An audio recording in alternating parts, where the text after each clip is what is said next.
All right, we are live. Welcome back. Welcome back. Welcome back. And we're going to get things going, get things started today. So, here we are. Week 1 is in the books almost.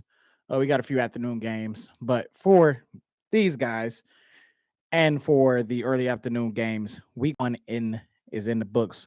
Again, welcome back. This is Tyrell from the Nosebleeds. Getting a little situated still here. Um so the Browns, they find a way to do it all over again. The Browns are in mid-season form. Here we go, Brownies. Here we go. Losers. They lose 17-16. And oh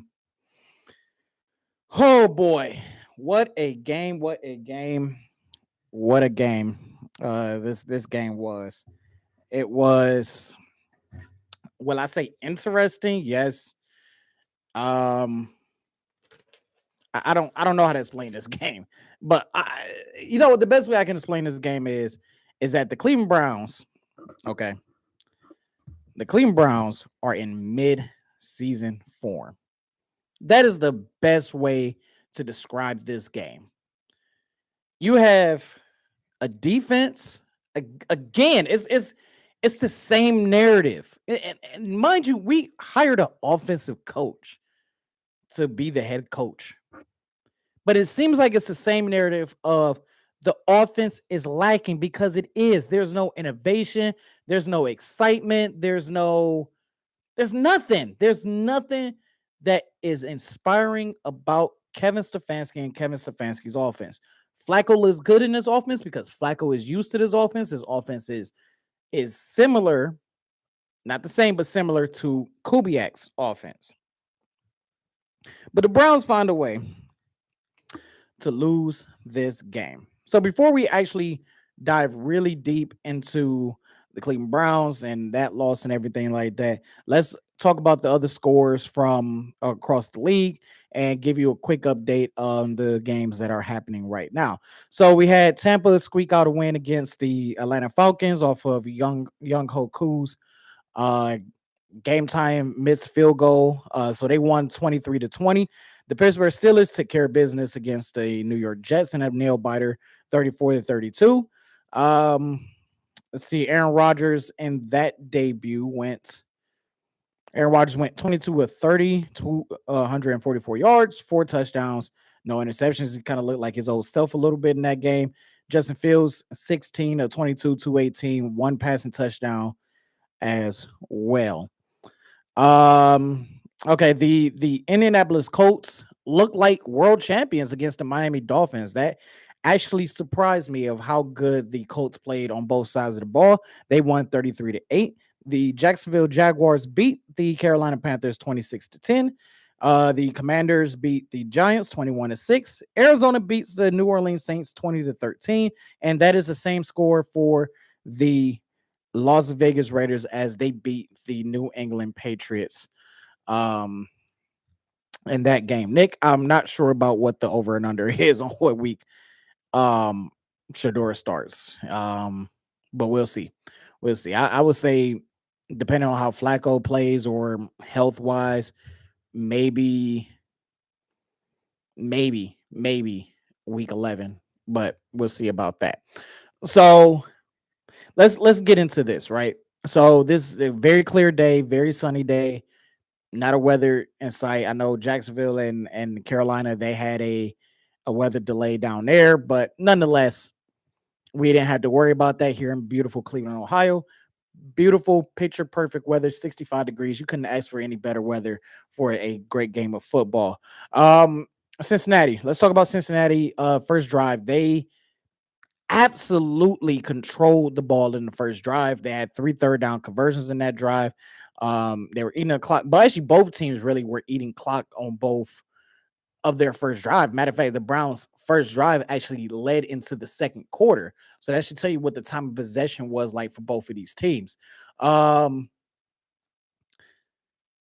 the run defense got bullied early on in the game. It wasn't looking real good. Chase Brown, he's one of those guys where if there's an opening, Chase Brown is going to get there. If the opening is closing, Chase Brown knows how to get there. I think Chase Brown is one of the more underrated running backs in the league. I know 12 for 43 doesn't look good on paper, but if you actually watch this game, he didn't run that bad, but the defense didn't also didn't play that bad on the run defensive side neither. I'm trying to figure out where Mason Graham is though. Mason Graham missed some tackles, and he was kind of he didn't seem he was very efficient in this game against the Cincinnati Bengals. And for somebody that is a first round pick, they traded back to get him. They traded back. They got assets because that's the guy that they wanted. He wasn't looking good out there. He was not looking good out there at all. Cincinnati got in off a Chase Brown touchdown, running touchdown. Nobody touched them. Got in 12-play drive, scored on the touchdown 12-play drive. They burned about like 6 minutes off the clock, if not more than that, off the clock. It was insane how many minutes they ran off, and the time just kept running and running and running and running and running. So very, very like, you know, AFC North football. That's the best way to put it. It was very AFC North football. Bit of mixing, running, and passing. Cincinnati looked good. They looked like a well-oiled machine at first in that first drive. And you can kind of tell they had a game plan that, hey, we need to absolutely score on this drive. And that's exactly what they did. Then Cleveland got the ball. Cleveland gets the ball. And here's the thing about Cleveland in this first half, really. They went 1 of 5 on third downs in this first half. And they even had a fourth down here where it was kind of like, well, should they go for it or should they punt it? They went with like the old school fullback dive on the fourth down. The Cincinnati's defense pretty much took the deep ball away for the most part. They played 2 shell high most of the game, which a lot of teams are starting to like really do to combat the deep ball, which is, it's cover 2. That's what the job is supposed to do. But a lot of check downs, a lot of short passes, screens, or anything like that, short runs, that's pretty much how it was. For this drive at Cleveland, though, I would say they got bailed out a lot by penalties that Cincinnati doing, whether it was defensive holding, they got a defensive pass interference, illegal formation, illegal shift, illegal use of the hands. It was like every single time Cincinnati got a stop on that first drive against Cleveland, it was a penalty. Especially, I think they had 2 key penalties on third down in that drive as well. Like I said, this drive went all the way into the second quarter, which led into a touchdown. I don't know why I can't remember. Scored the touchdown. I'm acting like I can't look it up, but it went into the second quarter, and the touchdown was scored by Sanders. It was scored by Sanders, and the thing I liked about Raheem Sanders, that's what he got. He was their leading rush. He was Cincinnati's leading rusher. Not Cincinnati, sorry. The Chargers leading rusher in the preseason, and the Browns went ahead and scooped up a big body running back. And if that's any indication of what they're going to do in this offense and use him in goal line situations, he might be one of those fantasy sleepers that just needs to like get into the end zone. That's about it. Remember to throw that pick and to miss that kick if you like this video. Oh, thank you. Appreciate it. I appreciate it. So Hogan Sashi, appreciate that. So yeah, the Browns, Cincinnati, they had 2 very long drives. Actually, the Browns' first drive was a 20-play drive, like 20 plays to get into the end zone, and it went all the way into the second quarter. And absolutely amazing. Absolutely amazing. Like just I call these drives the Stefanski special, where there's a game plan, there's a clear script that is followed. This is something that you can tell they worked on throughout practice, and then everything else is mumbo jumbo. Denzel Ward versus Chase was something to look at, but then I guess Jim Schwartz wanted to switch it to where Denzel was going to be on T. Higgins and put Newsome on Jamar Chase. That turned out to be a good matchup. And for somebody like Greg Newsome, who has had his ups and downs throughout his career so far. He's not a horrible cornerback, but he's not one of the best. He is a former first round draft pick. Newsome played Chase extremely well.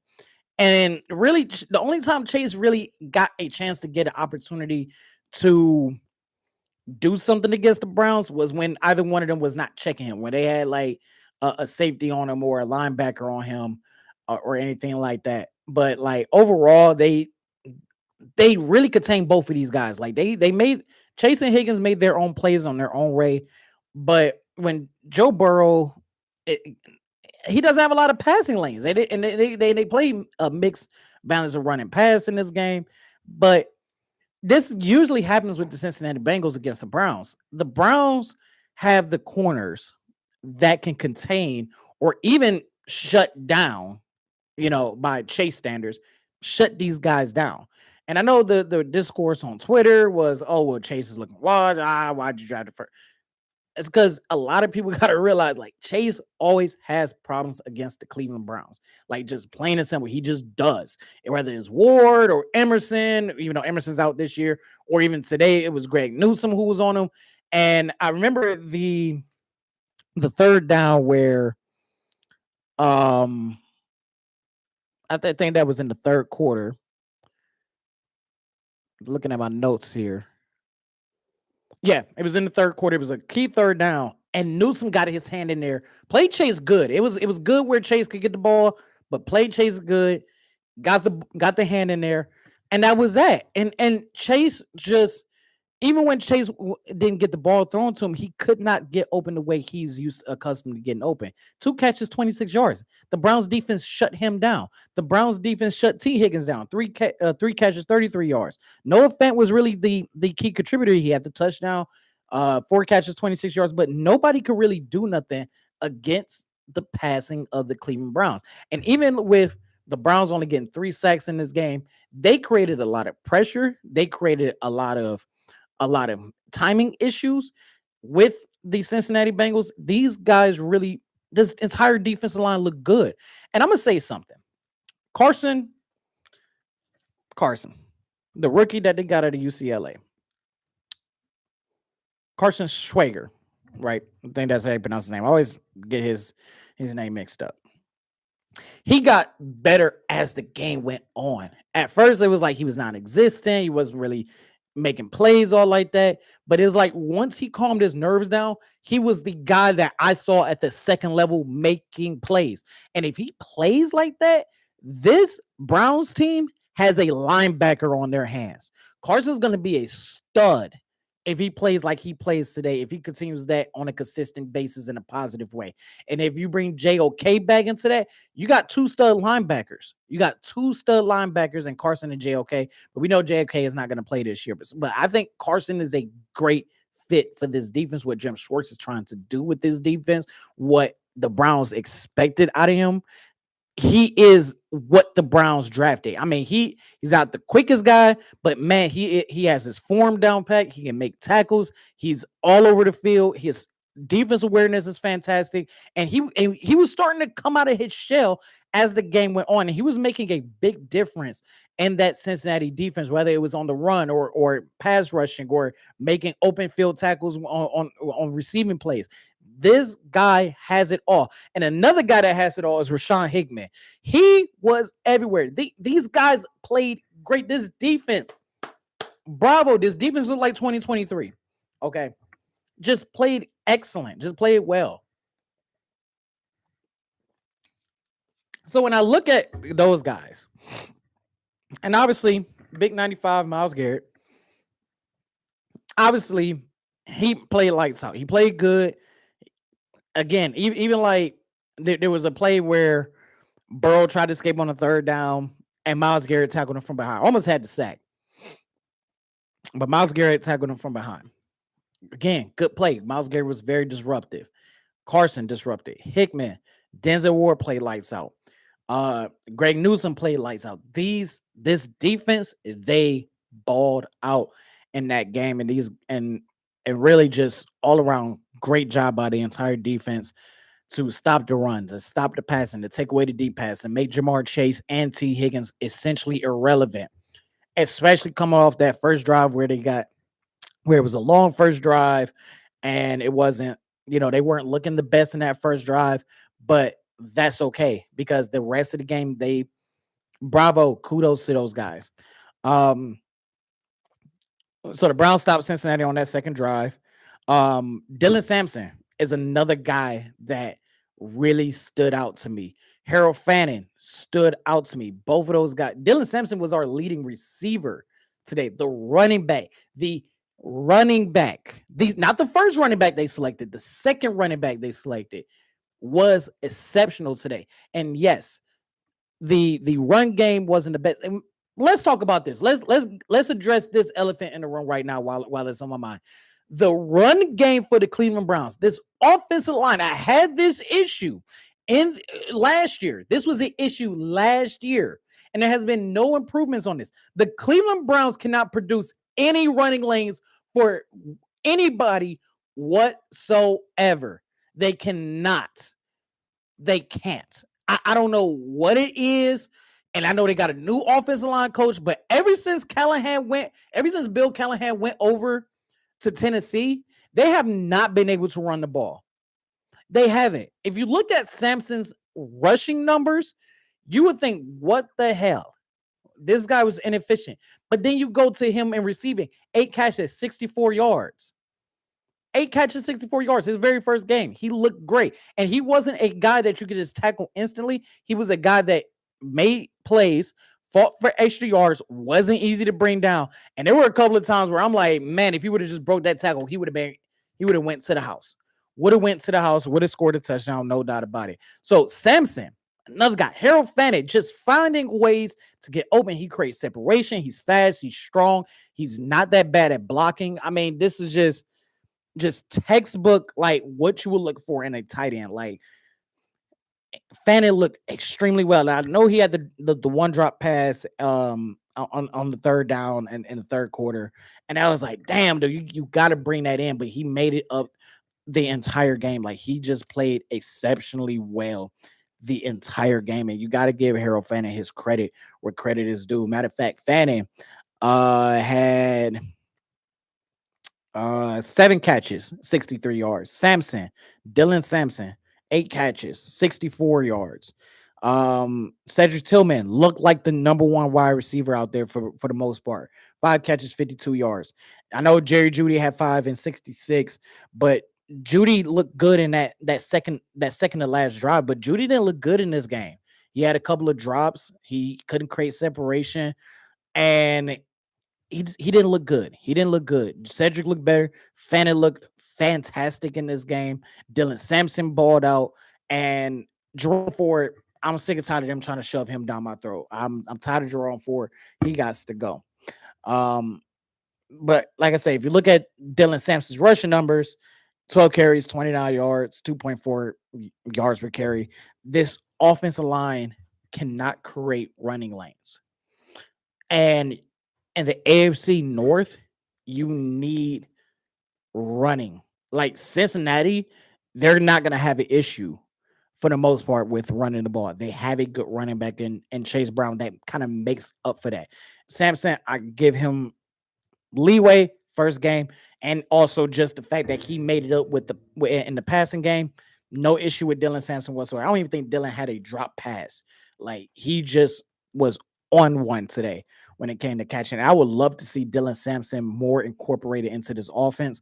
I don't know how that's going to happen with Judkins coming in at some point this season. It'll probably be next week or maybe the week after, but I would love to see the Browns, Kevin Stefanski, implement Sampson in some type of form and fashion, and not just as a disguise, not just as putting him out in the slot so he can just run a route that is not going to get thrown to him. Like, put him in that backfield, have him catch the ball out the backfield, and let him do his thing. That's what the Cleveland Browns need to do. But as far as the running game for this team, I cannot stress out and emphasize enough that this team cannot run the freaking ball whatsoever, and it makes me mad because nobody, and I mean nobody, can create any type of running lanes, whether it's Sampson, Ford, or or Raheem Sanders, it does not matter. They cannot do it. They look like the exact same offensive line when it came to the run game than they did last year. They do. Now their pass protection was solid. Flacco didn't have to worry about being rushed a lot. Not as much as, as Burrow did. Like I said, people look at the sack numbers and go, you know, it's about even. But if you actually looked at the game and looked at the pressures and the quarterback hits, Flacco wasn't under much duress as Joe Burrow was. And that is a testament to our defensive line versus their offensive line, but it's also a testament to our offensive line. And remember, Cincinnati has Trey Hendrickson. And let's not act like Cincinnati don't have a pass rusher in of themselves. And Trey Hendrickson, he led the league in sacks last year. So they have guys that can get get to Flacco. They just didn't really get to Flacco until like towards the end, and even then, Flacco found ways to get the ball out, especially with the quick passes to Dylan Sampson. Um, but that's the way this game kind of played out. It was like your typical AFC North football, but the Browns have to find ways to create running lanes for their running backs. Even if you got to pull multiple guards, if you got to pull tackles, if you got to change up the blocking scheme, whatever you have to do, the Cleveland Browns have to find a way to freaking do it. Let's talk about some things that happened in the second quarter. Burrow very elusive. Like despite the fact that Cincinnati has a bad offense line, it just makes Burrow that much more elusive. Burrow's one of the more elusive quarterbacks in the game. That's different from a scrambler and running people. Being elusive, getting away from pressures, getting out of sacks. He's one of the best to do it in the league. Um, like I said, I put in my notes, Chase Brown's good at finding closing running lanes. The Browns had a bad second drive of the game.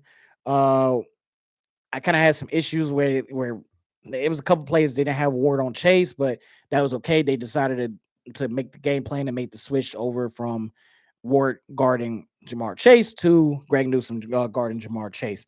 Noah Fant on the Noah Fant touchdown, he was wide open. Thing is, a lot of people seem to forget is that bootlegs and play actions work in goal line situations, especially when it's 3rd and 1 on the goal line. Just run that bootleg out to the tight end. It worked out well. Noah Fant was more wide open than the Red Sea departing. And Joku had some good plays when he did get the ball. Um, and yeah, so when Noah Fant did that play, that was 14-7. The O line again couldn't create open lanes. Trust me, we're gonna get to Andre Schmidt. We're gonna get to him. But he did hit a 45-yard field goal to close out the half. 14-10, Cincinnati leading at the half. Joe Burrow went 11 to 14, 88 yards and one touchdown at the time of halftime. Flacco went 10 to 15, 87 yards, no touchdowns, no interceptions to go into halftime. Um, like I said, penalties. Both teams had a bit of penalty issues, but I don't think it was ref ball by any chance. I just think just it's the first game of the year. There's some sloppiness when it comes to discipline. That's how it usually works. I think Cincinnati, especially after that first defensive drive for them, they were better at cleaning things up. But yeah, I think Cincinnati had like 4 or 5 penalties on that first defensive drive against the Browns. I mean, they bailed them out a lot. The Browns did way better in the second half at third down conversions. I want to say they went either 7 of 10 or 8 of 11 in that second half when it came to third down conversions. But they also, well, I should say, that made it to where, well, I'm trying to get my bearings together. That made it that showed improvement throughout the game because, like I said, they went 1-5 in the first half when it came to third down conversions compared to 7 of 10, 8 of 11, or 7 of 11. They very efficient on third downs in that second half. Cedric Tillman got the touchdown from Dylan Sampson. I mean, not from Joe Flacco. I don't know why I said Dylan Sampson. Because I'm looking at my notes where I said Dylan Sampson is so good. Offensive line sucks. Fanning was showing out that first opening drive. The Browns had got 3 third down conversions, which ended up leading to a touchdown for Cedric Tillman from Joe Flacco. that made that 16-14 because Andre Smith missed the extra point. It went wide right. Cleveland's 14 plays, 7 minutes and 40 seconds. And matter of fact, all three of Cleveland's all three of Cleveland's scoring drives, 20 plays. Then the other drive was 11 plays. The field goal that pretty much ended the half. And then the first drive of the second half, it was a 14 plays drive. So they had on when they scored, they ran a lot of clock, they ran a lot of plays. They chewed off 7 minutes and 40 seconds off the ball. Um, two more games and Miles Garrett will be that is a fact. I said this to my friends. I'm like, anything that Miles Garrett complains about now, I don't care. I'm not gonna hear it. I'm not gonna feel bad for him. He had his chance to get out and he decided to stay with the Cleveland Browns. I don't feel bad for him whatsoever. You lost this game. You lose, you lose. And like I said, this defense played well.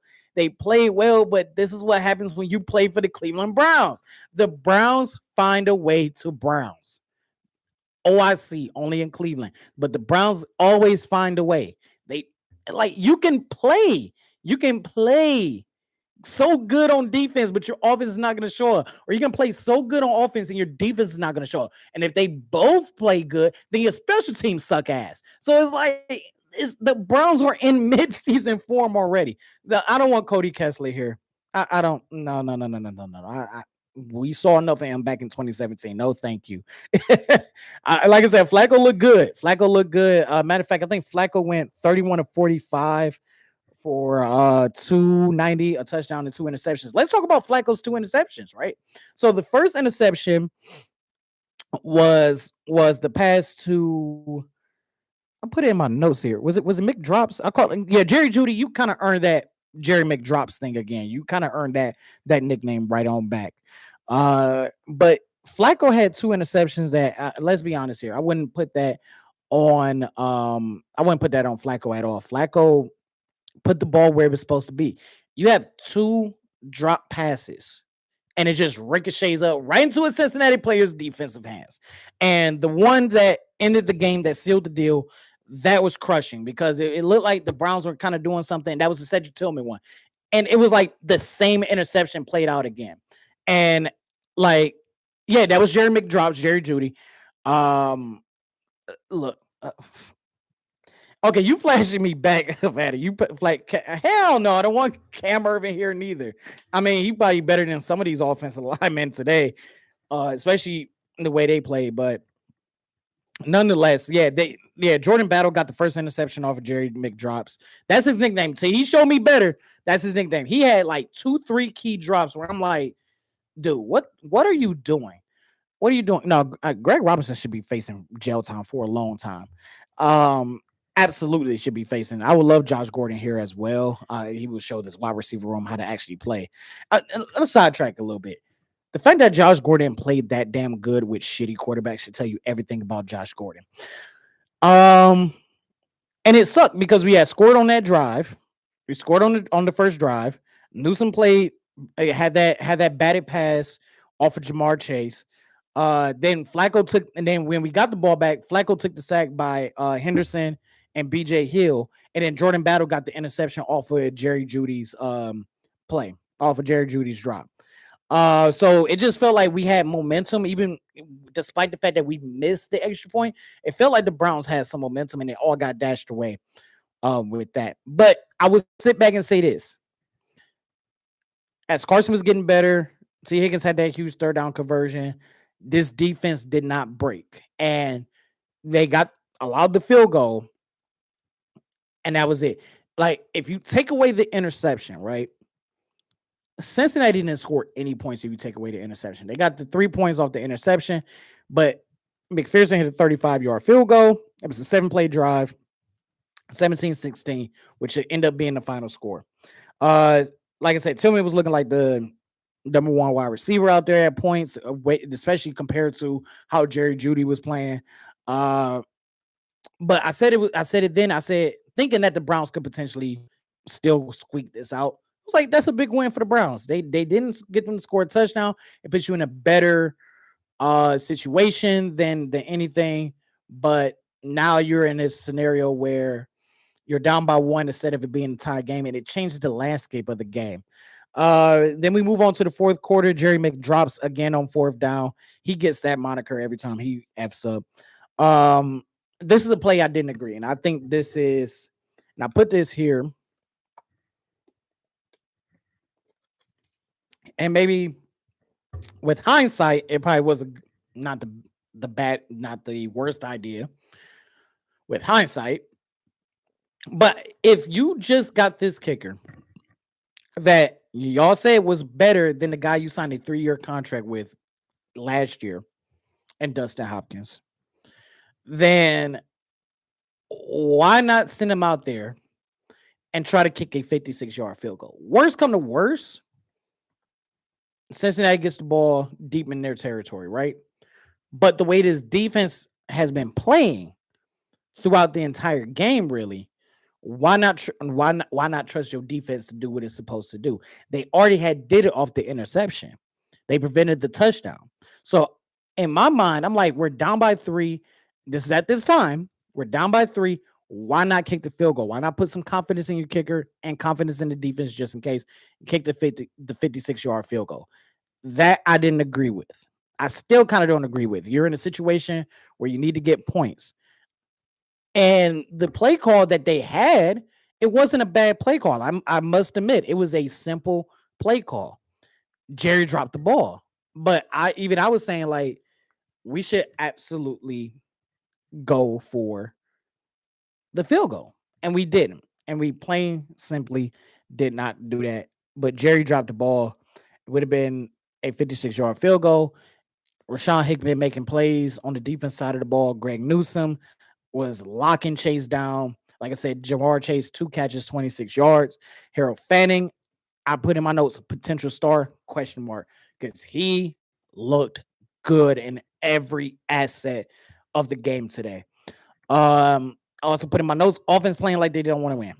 And really was just a play calling. Just a play calling. Just my goodness.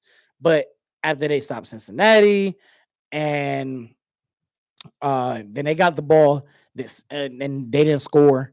Cincinnati gets the ball, and then that whole drive, sacked by Garrett, another sack, 3 sacks in a row. You're literally setting up this team to win. This defense is setting up to win. They're setting up to win.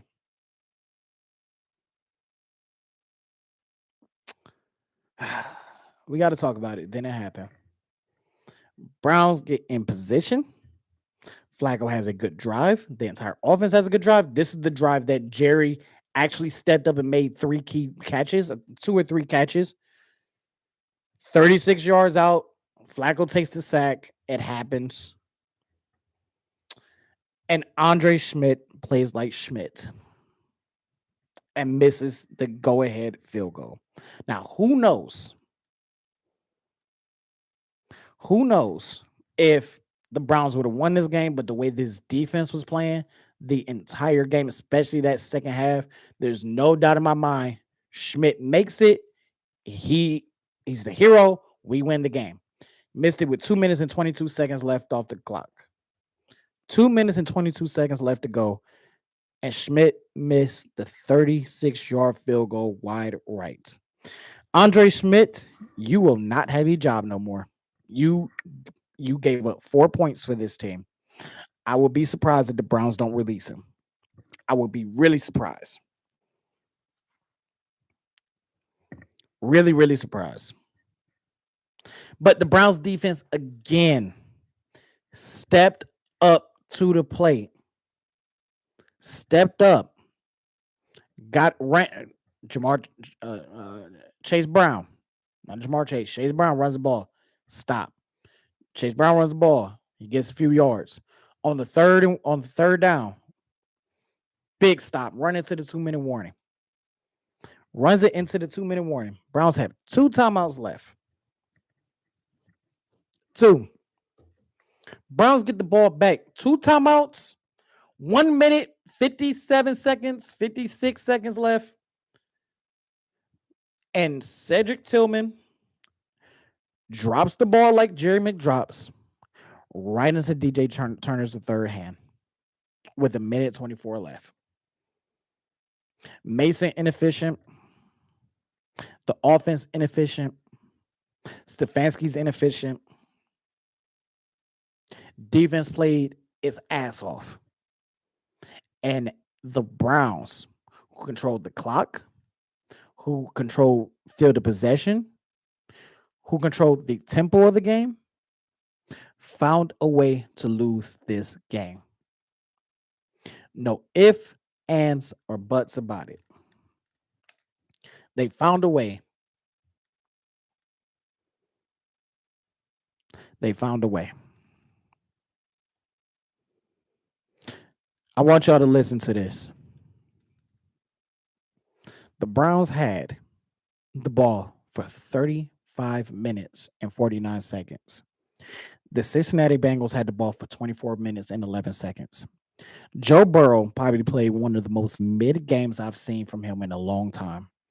14 of 23, 113, a touchdown, no interception, sacked 3 times. We talked about that drive. Chase Brown, 21 carries, 43 yards. They were clogging up the running lanes. T. Higgins, 3 for 33. Noah Fant, 4 for 26 and a tutty. Jamar Chase, 2 for 26. 2 for 26. The Cincinnati Bengals only had 141 total yards. If you included 3 sacks, the Cincinnati Bengals had 95 passing yards. This was a generational defensive performance by the Cleveland Browns, despite the fact that they struggled in that first drive. Despite the fact. The Browns, 327 total yards, 278 passing yards. That's including the sacks. You lose yards on sacks. 49 rushing yards. Everybody even on rushing yards because Cincinnati only had 46. The Browns had 22 first downs. Cincinnati had half of that, literally. The Browns covered because Cincinnati was favored by 5.5 points. The Vegas trap. And the Cleveland Browns, in mid-season form, found a way to lose this fucking game. And I'm not going to yell. Do my best not to yell. But it makes sense because us Browns fans are so used to this. Probably too used to this. When you control the clock, when you control the field, and your defense plays like that, most cases, you win the game. Even if it's by a point, you win. Because the name of the game is to prevent the other team from scoring. And the best way to do that is play good defense, controlling the clock, and controlling the field of possession. The Browns did all 3. They played great defense, controlled the clock, controlled the field, and they found the way to lose this ball game. The Cleveland Browns are in mid-season form. The Cleveland Browns are in mid-season form. I cannot stress out enough that Stefanski is unexpiring. Stefanski shows little to no emotion. Stefanski is highly predictable.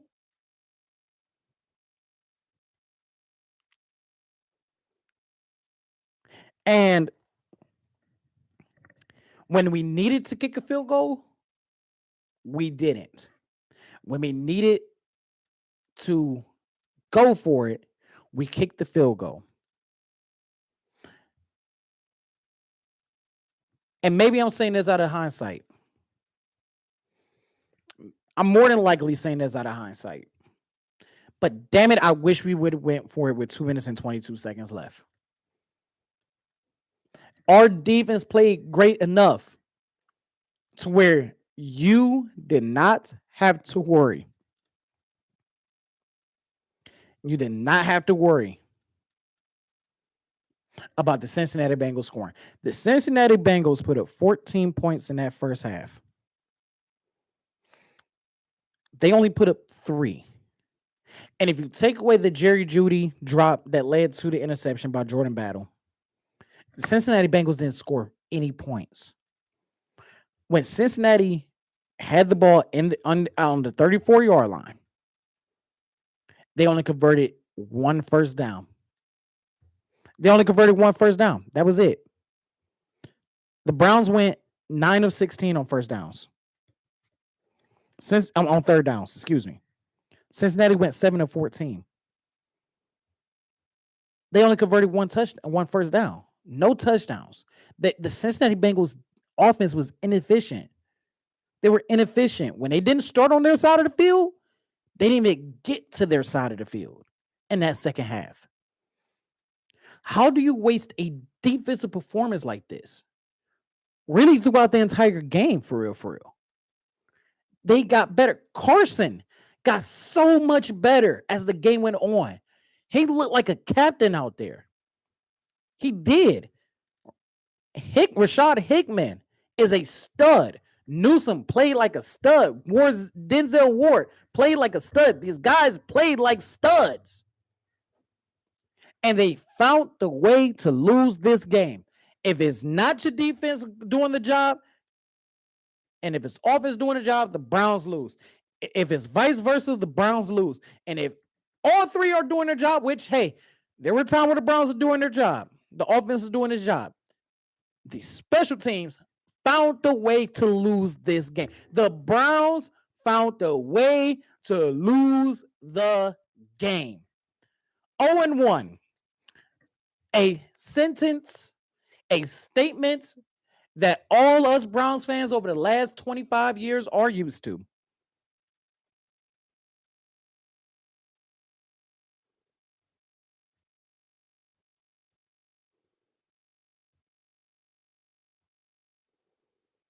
That's how it is. I want you to listen to this stat. Since 1999, when the Browns came back, on opening day,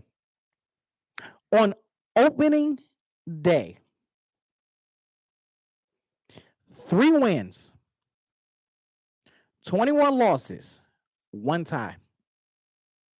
That's week 1. 3 wins, 21 losses, 1 tie. And then over the last 10 years, 2 wins, 7 losses, 1 tie over the last 10 years. That is our last 10 week 1 games. 2, 7, and 1. The 2 wins was against Carolina and Cincinnati 2 years ago. And the other one, was a tie against the Pittsburgh Steelers coming off the 0-16 season. That is your Cleveland Browns. So does this shock anybody? Should this shock anybody? Should this even make any Cleveland Browns fan mad? It shouldn't. It's to the point where I've gone from upset to disappointed to numb. To what a shocker. I'm numb to this. I'm numb to the pain. Because this team finds a way to fuck it all up. They really, really do. And now they're going 0-1. We're gonna see what the Baltimore Ravens are gonna do against the Buffalo Bills. But they get to go 0-1, and they get to travel to Baltimore. Joe Flacco, I think this is his first game against Baltimore as a member of the Cleveland Browns. And we have to sit there and watch him celebrate 30 years of existence that they got off of us. This city, when it comes to football, has not been the same since Art Modell ripped this team away from us. It hasn't been the same. It hasn't been the same since we traded Baker Mayfield. It hasn't been the same since we hired. It's it's baffling because the reason why they went through that tanking from 2015 to 28 to 2017 was to compete in 18, 19, 20, and 21 and actually start winning games. I think Browns fans, it's time to admit this. We are in the same boat that we were 10 years ago.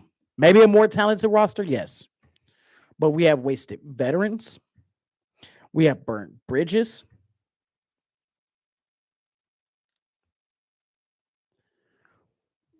That is what we've done. That is what we've done. Since Stefanski has stepped in, since Andrew Berry has stepped in, since that bitch that nobody fucking talks about, Paul DePodesta has been here, it has gotten worse than what it was. And trust me, I remember all the bad shit before Jimmy Haslam owned this team, when we had Randy Lerner running this team. We use that term very loosely. I was there for it all. I paid attention to it for it all. And I'm going to say this as a side note. Baker Mayfield would not be that quarterback that he is in Tampa if he would have stayed up here. Let's get that clear right now. Baker had to go through his shit to become that quarterback in Tampa, but they have not gotten it right. Jimmy Haslam hasn't gotten it right. Randy Lerner didn't get it right. Al Lerner didn't have enough time before he unfortunately passed away. But the Ivy League Browns, that's what I love to call them because they got a bunch of Ivy Leaguers in there. Hell, our head coach went to Penn University. The Ivy League Browns. Congratulations. Again, in the last 10 years, 2 wins, 7 losses, 1 tie in week 1 games. And since they came back in 1999, 3 wins, 21 losses, 1 tie. And you have to remember from 2004 to 2022, the Browns lost or didn't win, I should say, went winless in 18 consecutive games of week 1. So we're used to this 0-1 stuff. The Browns find ways to lose games. The Browns, and really, as I'm looking at this, I wonder if this is updated. And if it's not updated, then it would be 322-1. But if it is updated, it's 321-1. It's frustrating being a Browns fan, but it's numb to be a Browns fan. I think every Browns fan knows that. I think every Browns fan knows that. And this team has I just can't believe it. I just yeah. Yeah. This is I sometimes I don't have words to say. Sometimes I just don't. And watching this game and watching how it all played out, how it ended, I didn't have nothing to say when the interception happened. It was just same old Browns. Typical shit. Typical shit. And the Browns are the Browns. How can I put this very simple? They know how to develop linebackers for some reason. They know how to develop defensive ends for some reason. They can get a couple of solid to decent running backs for some reason. But when it comes to that quarterback position, when it comes to just finding ways to win games, the Browns know how to brown. And the Browns continue to pick the wrong head coach. Stefanski job got saved by Joe Flacco 2 years ago. That's why he's here. But if they fire him, like I say, I want Stefanski fired to bring somebody new in, but do I trust it? Right? especially if Paul DePodesta is still here. He survived 3 head coaches. It's insane that Stefanski has, I mean, not Stefanski, that Paul DePodesta has survived 3 head coaches and was integral and influential in all 3 hires. The only one that was questionable was the Freddie Kitchens hire because Dorsey wanted Kitchens because of what Baker said. But outside of that, the Browns should have kept John Dorsey. We see what John Dorsey is doing for the Detroit Lions. He's an advisor for them. We see what they're doing. We see what Paul DePodesta is doing. Chief Strategy Officer of Football, whatever the fuck random ass job title name you want to come up with Paul DePodesta. But this Browns fan base, we don't talk about Paul DePodesta enough. People are like, well, they don't know what his job is. For me, personally, I think his job is to be the puppet master of Jimmy fucking Haslam. Because he got something on Jimmy Haslam, because I don't get why he still has a job. But how can I trust this team to get it right? They didn't get it right with Chris Palmer. They didn't get it right with Butch Davis. They didn't get it right with Romeo Cornell, Eric Mangini. They didn't get it right with Chudzinski, Mike Pettin, Hugh fucking Jackson. They didn't get it right with Freddie Kitchens, and they did not get it right with Kevin Stefanski. How can I trust Phil Savage, whether it was freaking George Kokinis for 7 months, or if it was Tom Heckert, or if it was Ray Farmer, or Joe Banner, or Mike Lombardi, or Sashi Brown? They had it right with John Dorsey, and John Dorsey did the Freddie Kitchens shit, and they gave 2 double fingers to John Dorsey and said, Paul, please stay here. Please stay here, Paul. We love you, Paul. You got so many analytics.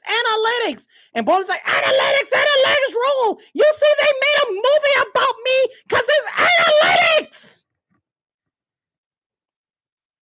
Fuck these goddamn analytics. I'm tired of that shit. I'm tired of it. Because it's ruined this already shit organization. What has analytics done for this organization? Absolute jack of all shit. And Paul's just walking around that organization. No, fuck that. He's walking around in the San Diego home. Analytics, that's Jimmy. We gotta trust the analytics. We gotta trust the analytics, Jimmy. We must trust the fucking analytics. Fuck this shit, man. This is what I'm fucking tired of. This is what I'm tired of. I'm tired of this crap. It's the same shit with the fucking Browns every fucking year. They don't fail to disappoint. They don't fail to make my feelings numb. And meanwhile, you got these Ivy League fuckwits still in fucking office. You got these Ivy League fuckwits still here. Meanwhile, you got guys like Elliot Wolf, who's building something in New England. I know they lost today, but you can see what the mission is in New England. You can see what John Dorsey is doing in Detroit. But we keep this stupid analytic moneyball fuckwit Paul DePodesta here, and nobody fucking talks about it. People think he's not the problem. He's the fucking main problem. He is the problem. Stefanski is the problem.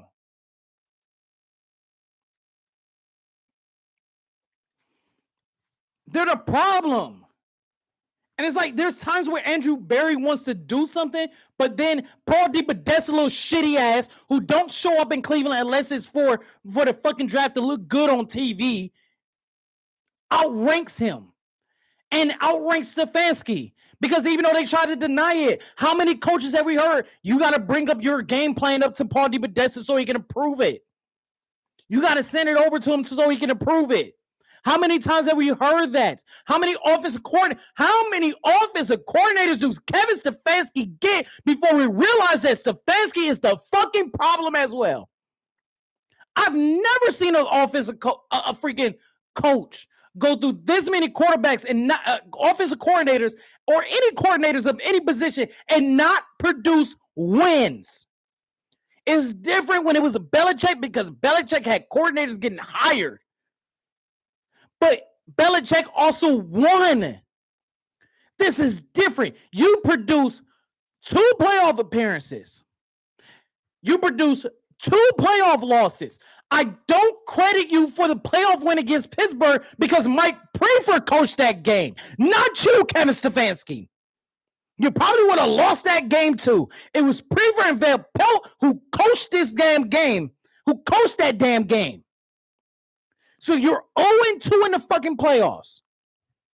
I don't want to hear about Coach of the Year awards. That first one was easy to fucking win. You got the Browns to win games. You're going to win Coach of the Year. A damn dust monkey can go win Coach of the Year the way the Browns were playing prior to that. He won the second Coach of the Year award because Joe Flacco saved his ass. Joe Flacco didn't come off the couch. He won that one Coach of the Year. So don't give me the Coach of the Year award bullshit. Don't give me that. He's going through 3 offensive coordinators. I want y'all to think about 2020. Made the playoffs. He loses in Kansas City. He don't win that game in Pittsburgh. Everybody seem to forget. Mike Prefer and Alex Van Pelt coached that game. Mike Prefer was the interim head coach. Mike Prefer gets that credit, not Stefanski. I think in some record books they got him as like, no, Prefer got it. 2021, 2022, missed the playoffs, finished with worse records. Then 23, Flacco saves his ass. We get smoked by the Houston Texans. Then last year was abysmal, was an abomination of what professional football is supposed to be. Was a complete abomination. 3-13, 3-14. Everybody looked like shit. Myles Garrett wants to trade. Right? And now in this game, the Browns look like a mixture of the 2023 Browns, where they had that great stellar defense, and the Browns of last year. No running lanes, not inspiring. Hey, congratulations. Kevin Stefanski's the head play caller again. Because it made a big deal when Ken Dorsey took over, right? Didn't even give Van Pelt a chance to take over, right? Didn't give. Now we got Tommy Rees as the offensive coordinator. These offensive coordinators that Stefanski hires are puppets. They are puppets. What do? Do they even draw up concepts, or are they just there because they need to fill the position? What is the point of having a coordinator if he's not going to make the play calls? What was the point of trying to gas up and hype Tommy Rees when that didn't fucking matter? Which, by the way, I don't like Tommy Rees my damn self. I've seen his offense at Notre Dame. I've seen his offense at Alabama. Notre Dame fans and Alabama fans can attest, we don't like Tommy Rees. But he got the job anyway. So why are you not having him run the play calls? Why are you not doing that? You had Mike Vrabel running the damn team last year because he was taking care of all aspects of the team last year. Yeah, Mike Vrabel fucking coaching the offensive line, for fuck's sakes. This is what I'm talking about with the Cleveland Browns. Stefanski is 0-2 in the playoffs, has 3 offensive coordinators, 10 starting quarterbacks, and he still has a job? When this shit's crazy. This shit's ridiculous. Like, what pictures do these 3 have? What pictures do Stefanski have of Jimmy Haslam? What pictures do Paul DePodesta have of Jimmy Haslam?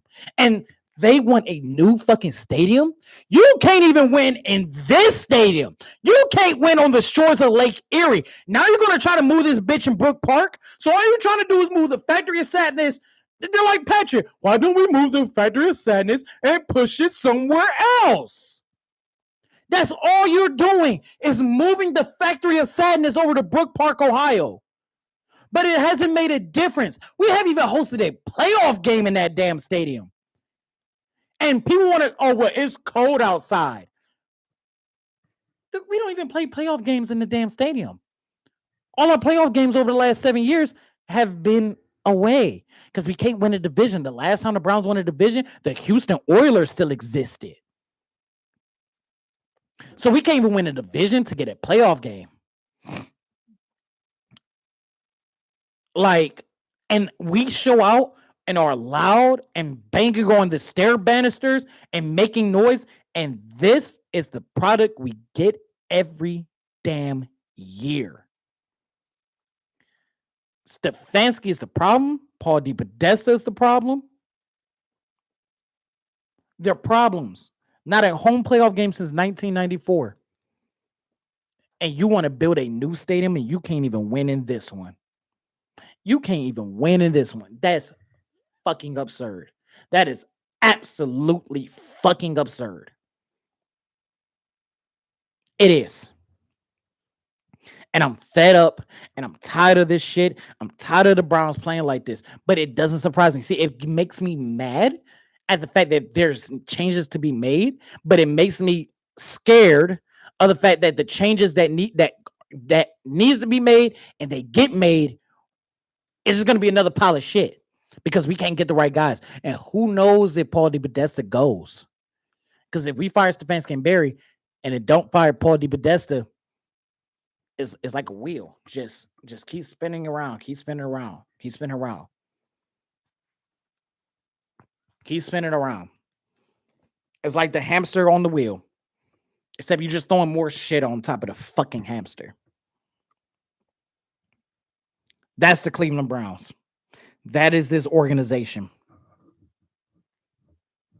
That is Kevin Stefanski. That is Andrew Barry. Andrew Barry has had a lot of misses his damn self.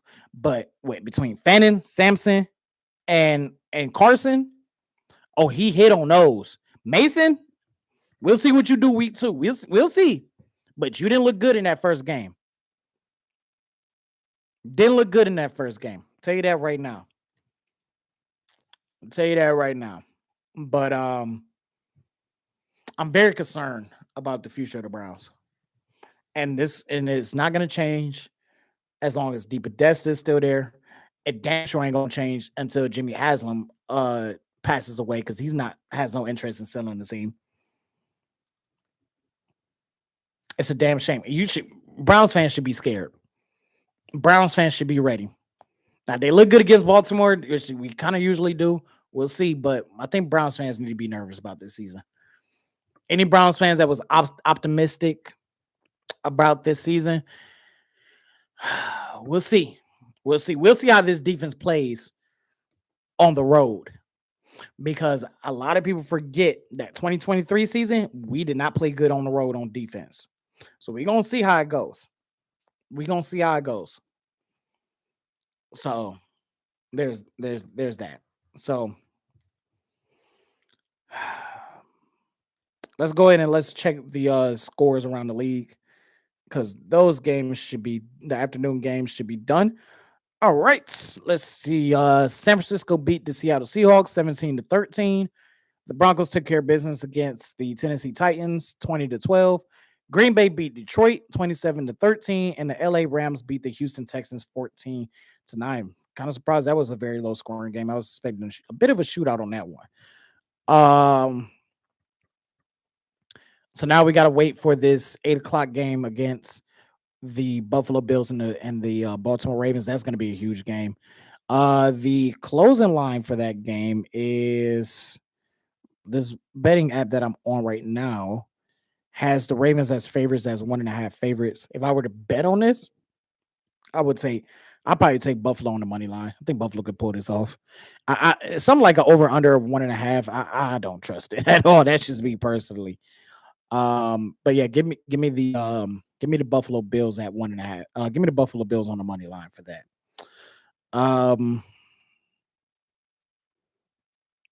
We'll see how much Mark Andrews will be involved in that game. We know about him in that drop last year.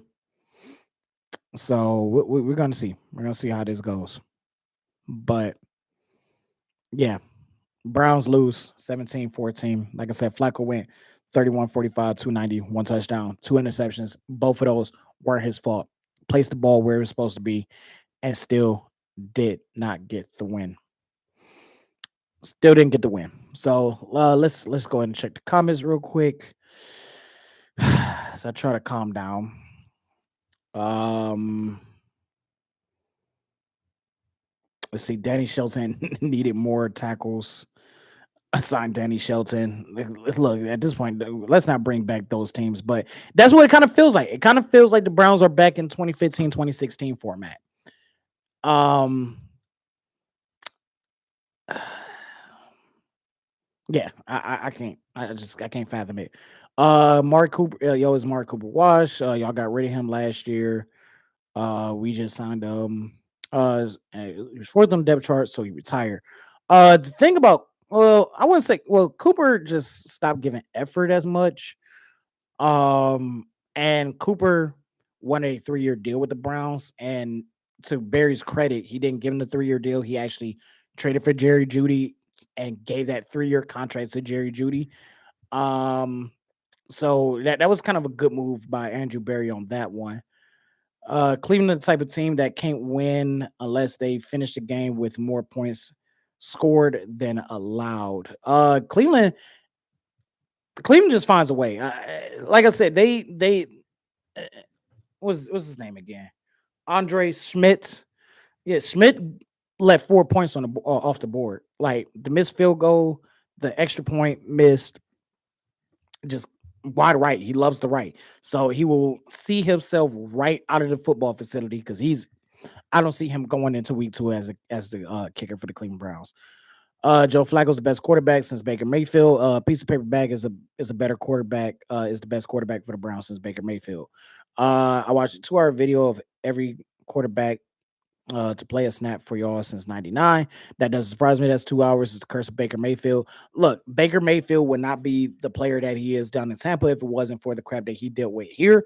If it wasn't for the organization not believing in him, if he didn't have his stint in Carolina, if he didn't go over to the Rams and Sean McVay reboost his confidence and helped him out with better reading defenses than Stefanski could ever do for Baker Mayfield. Because remember, Stefanski came in inheriting Baker Mayfield. He didn't want Baker Mayfield, and it showed. It showed when they traded for Deshaun Watson. Curse of Bonnie, or realistically, the Curse of Bonnie Curzar. One can have an argument with that because what we released Kozar in 92, 93 or something like that. And the Browns have been trying. It looked like it was going to be Baker, but let's be realistic here. And I will admit that I was one of the guys that liked the Deshaun Watson trade at the very beginning, just because we were coming off that season that Baker had. Baker had an up and down tenure here in Cleveland, and people seem to forget that because he's playing so well in Tampa. But 2019 he struggled. 2021 he struggled. I always felt like they should have just shut him down. And a lot of people forget that Baker throws the interception in Houston against the Houston Texans, hurt his shoulder, and then he re-aggravated that injury in practice that following that same week. This all starts with the Houston Texans. I think if you're a new age Browns fan, you should hate the Houston Texans just like the old Browns fans hate the Denver Broncos, because this all started with the Houston Texans. It started with the Houston Texans. We traded with the Houston Texans. The Houston Texans whipped our ass in the playoffs, and now the Houston Texans has Nick Chubb. Let's see. That 2000 Super Bowl team was supposed to be yours. Ozzie built that squad. Yes, I agree. Ozzie learned a lot of that from Bill Belichick as well. And Ozzie has said it multiple times, like he probably doesn't build a team like that if it wasn't for Bill Belichick and teaching them how to do that. Ozzie Newsome ain't no damn Raven. Yes, he is. He turned his back on the. I mean, I don't blame the man for taking a job, but he also turned his back on the city at the same time. You finally had your franchise quarterback and decided to let him go. Like I said, Baker at that time, it was 50-50. Baker was 50-50. 2020 and 2018 Baker Mayfield, yes. This Baker Mayfield right now, yes. But I will say this until I'm blue in the face. Baker needed that stint with Carolina. Baker needed to be extremely humbled to be the player that he is right now for the Tampa Bay Buccaneers.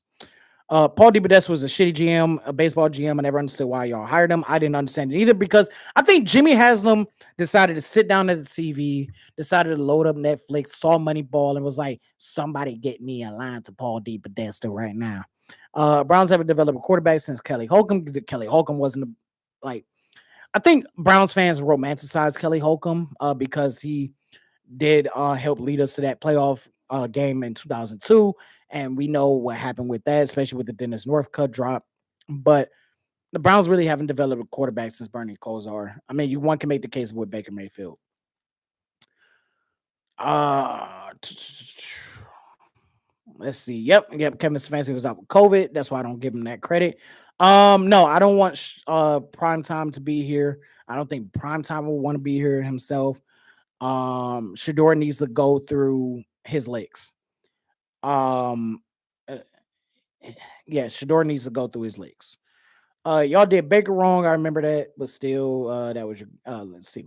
Like I said, I think. Do I think the Browns did Baker Mayfield wrong?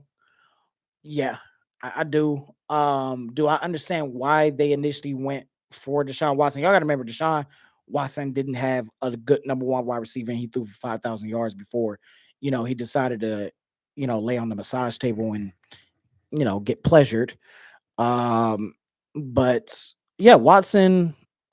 Like I said, at the time, I think we like to think with hindsight gloves, and it makes sense because we can look at it and Monday quarterback it till we're blue in the face. But Baker Mayfield, let's be honest here, he didn't play good in 2021. They saw a lot of inconsistencies. Was it part of what was it? Was it a part of the shoulder injury? Yes. Do I think they should have just shut him down? Yeah. And I think Baker Mayfield, even though he's a competitor, I think it would have been politically smart for him to sit himself out, for like 3-4 weeks and let the Browns win or lose however they see fit. But Baker's got that dog in him. He's a competitor. So he wasn't gonna sit down on that. What did Baker Mayfield was the Black Christmas game. That's what did Baker Mayfield in. So when you have a game like that against the Green Bay Packers, that tends to happen. That tends to happen. So yeah, that I would say that Black Christmas game definitely definitely did it. Uh I'm pretty sure. I don't know if I can put this on here or not. Um, Here's what we're gonna do. Actually, no, because I don't want to risk this getting taken down. I was thinking about showing a little bit of the press conference um from today, the post game press conference, but I'm not gonna do that because I don't know if I want that getting taken down or not. So the Browns have the Baltimore Ravens next week in Baltimore. This is a test for the defense to me. Like I said, the defense looked like the 2023 Browns, but the defense of the 2023 Browns, they were like the 29th ranked team when it came to road games. Again, the Browns 0-1. What a shocker. What a surprise. Nobody should be surprised by that whatsoever. We will be doing power rankings this week. We will also be doing predictions for week 2. That should be coming out on Wednesday. We'll do power rankings. We'll probably do that in one episode. We'll do power rankings and predictions for week 2. And also I would be on All Grind Sports. Go over there and watch them. Subscribe. I'll be on All Grind Sports talking about the game. So if you want to hear my reviews on all the games, just go to All Grind Sports. That video will probably more than likely be up on Wednesday morning. And yeah, the Browns. Yep, the Browns could also, you know, found a way to lose. So here's what we're gonna do. You know what? We are gonna do this because I'm a small YouTube channel and I want to give you guys some pretty good content here. And we are going to talk about. We're gonna go over Kevin Stefanski's press conference a little bit. I'm not gonna show the whole thing, but let's go ahead and let's watch Kevin Stefanski's press conference. Let's go ahead and hopefully it's not a black screen like the last time. Let's go ahead and here's the thing about the Browns, man. They find ways to get horrible audio. I'm gonna pause it real quick because when I used to cover Browns press conferences when I used to work at a radio station, I always had issue with their freaking audio. Like you guys can't even get your audio right. You guys can't even get your audio right. Okay, injury front, Jack Conklin got poked in the eye. We'll see how that responds tomorrow. Very, very disappointing to come away with a loss in that game. Can't be -2 versus a good football team, and that's really the story of the football game. Tip balls, and we got to play cleaner. Now, there's 1,000 things that we can do better from a coaching staff, from a player standpoint, but we have to do a better job securing that rock. We obviously missed a field goal, missed an extra point. Those are points in these type of games that you have to come away with. So, it hurts, and you don't when you feel like you're doing some good things. Now, having said that, you have a division game next week, right back at it. So this team understands that these hurt, but we'll learn from it. We'll watch the tape. We'll recommit to the thing and understand that we have to do a better job. Okay, I'm gonna pause it right here because how many times this is the Kevin Stefanski-isms, right? We got to do a better job offensively. We can't have this. We can't do that. These guys understand this, or like the typical Kevin Stefanski answers, right? This is typical. This is the same crap I've been hearing from Stefanski for years. Typical Kevin Stefanski. We got to get better at coaching. We got to do this right. We got to get back on the grindstone. We left points on the board. This one hurts. This one stings. Boy, all right. And my favorite by every single one of these fucking nitwit coaches, we got to watch the tape. No shit, Sherlock. Areas, but really proud of a lot of the performance from these guys, proud of effort from these guys, but it's just frustrating not to ultimately go just out want to say fair use. But with that, I'll take any questions. Kevin, you mentioned like a lot of miscues in that game, but the missed extra point and the missed field goal really loomed large. I know it's Andre's first game, but will you consider bringing competition, making a change after? Yeah, I'm not there, Daniel, on those type of things. Points are at a premium, obviously, so that's frustrating. Andre's had a really, really good camp. He's done a nice job for us. So I'm not there, though. All right, that's interesting. So, in other words, they're saying they're still going to ride with this kicker. Okay. All right. Not going to bring in competition. We'll see what happens on Tuesday. We'll see what happens on Wednesday. If they bring in another kicker and decide to let Andre go, Kevin Stefanski just lied to everybody. If not, y'all better be really confident in this kicker and just be like, it's just a rough game. Talk about how Joe played for you and just kind of kept coming back at it. I thought he saw it well. I thought, I thought he saw it well.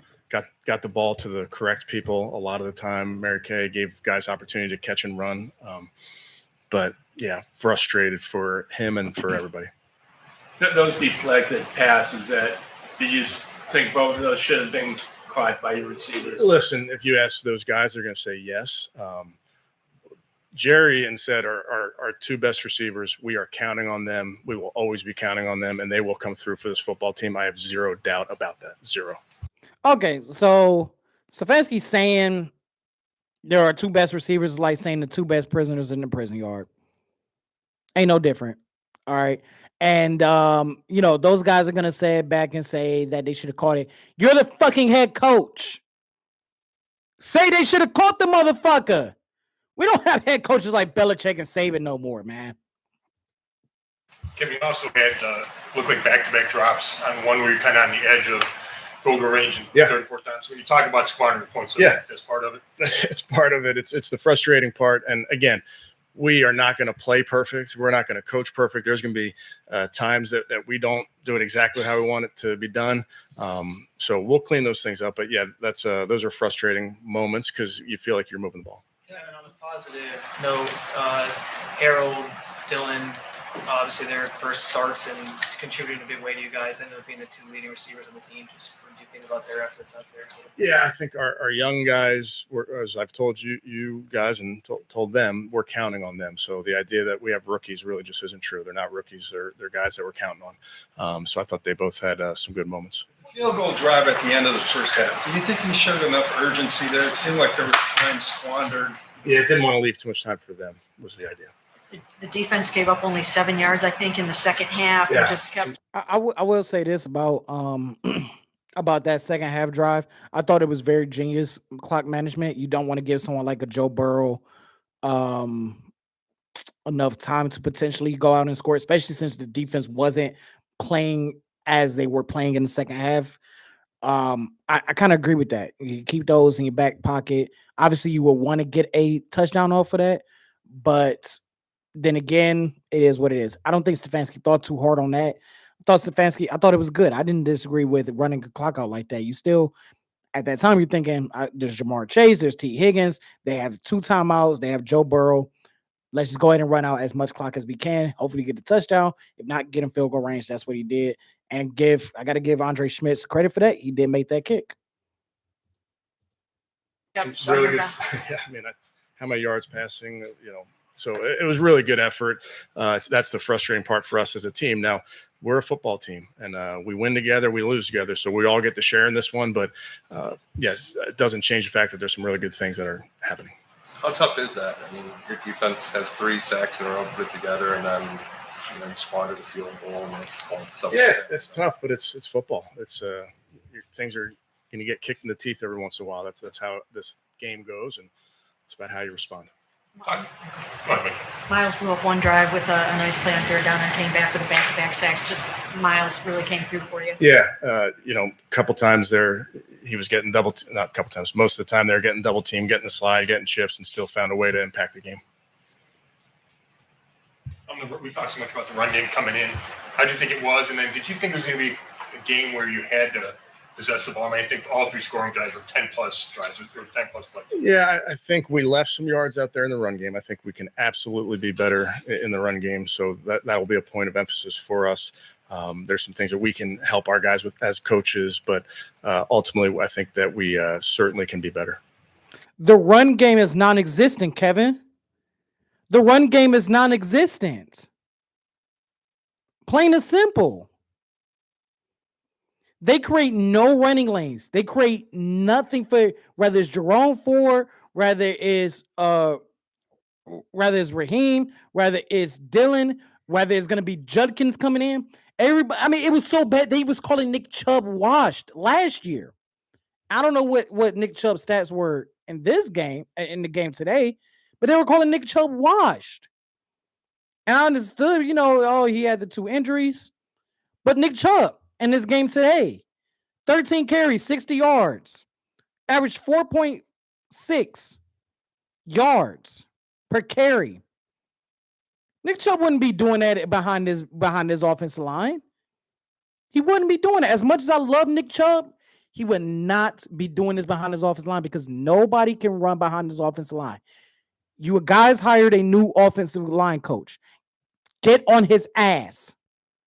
Come on now. Like, ridiculous. Absolutely ridiculous. I know you haven't watched the film on this, but how do you think DeJuan held up for you at left tackle? Yeah, hard to say, Mary Kay, without watching it. I thought protection by and large was pretty good. A couple play actions that got a little loose, if you will, but I'll have to watch it.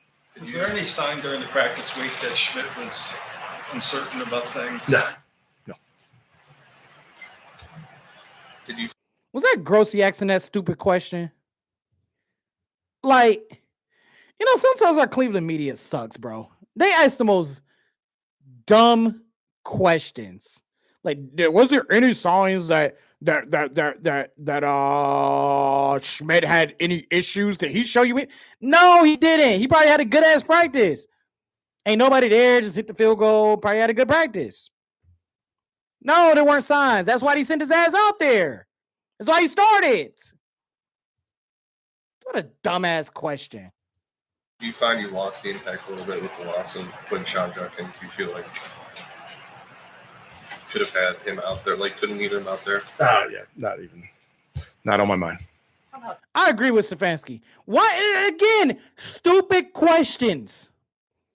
Talking about Quinshawn Judkins didn't even play in the preseason. He didn't even play in the preseason. Like, oh my goodness, he didn't play in the preseason, and we're talking about if you miss Quinshawn Judkins. How does he know what Quinshawn Judkins is going to do in his offense if he didn't play in the preseason? He didn't play in the camps whatsoever. He just signed on Friday. Stop asking dumbass questions. Sampson, just how involved he was in the passing game, and really for a rookie had an amazing debut. Yeah, he's a guy that we're counting on, Mary Kay. We trust him. I know he's a rookie, but he's very, very mature. He's very intelligent, doesn't carry himself like a rookie. He's a good football player. We're going to need him. I'm sorry, and this will probably be my last time cutting it off. We're just going to watch the whole thing. I don't know how long Stefanski is, but we're just going to at least watch Stefanski's at this point. I wish Stefanski would have just looked at him and was like, did you really just ask me that question? Like, did you really just ask me about Judkins, who did not show up in camp, had legal issues, had a contract dispute when the legal issues were done? Did you really just sit here and ask me that crap? Really? Get out the press room. Matter of fact, give me your press pass. Unreal. Very That question still baffles me. creative and short yardage plays today. I mean, did you empty your playbook, or do you still have a lot there? Yeah, still have plenty left. Right. That's our job, to constantly give our guys an opportunity, Tony, with if we can give them an advantage any which way, we will. So we'll back to the drawing board.